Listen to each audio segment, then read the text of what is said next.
mahina na buga ng faucet dahil po wala pong pressure na gaya nito. Kaya ito po ang lalagyan po natin ng pre-energy pressure tank. Bali, nilalagyan lang po natin ng pampadikit para po may dikit natin itong pressure tank na ilalagay natin. Kinakailangan lamang pong hindi magkakasingaw itong ilalagay nating pre-energy pressure tank na to. Bali, lagyan lang muna natin ng pansamantalang patungan itong ginawa natin para po hindi po mababali ito kapag mapuno ito ng tubig.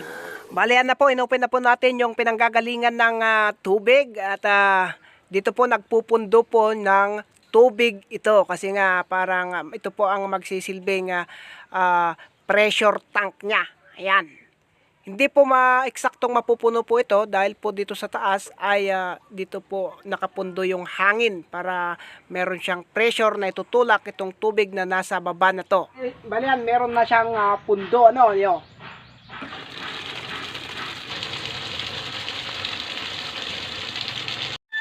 Bale, ito yung una nating linagay pero napakadali pong maubos yung pundo niyang tubig. Pero naglagay na tayo ng mas malaki, mas matagal nang maubos yung pundo niya. So yung nauna natin itong in-upload noon. Kaya ako nasabing decoration lamang po ito sa una nating vlog kasi nga kapag naubos na po yung karga nitong tubig o pundo nitong tubig, hindi wala na siyang may tutulong. Bale, ang talagang may tutulong lamang po nito ay tangke. Kumbaga, imbakan ng tubig.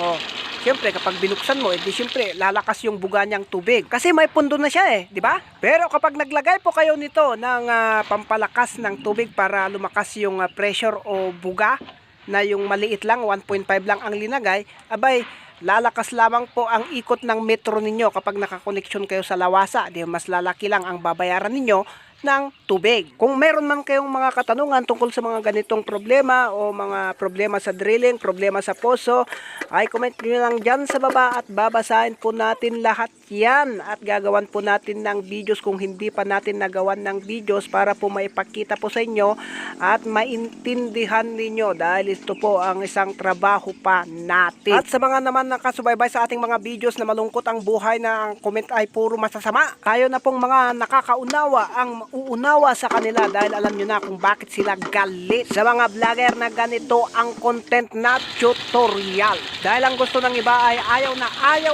po nila ang content na nag-share ng kaalaman.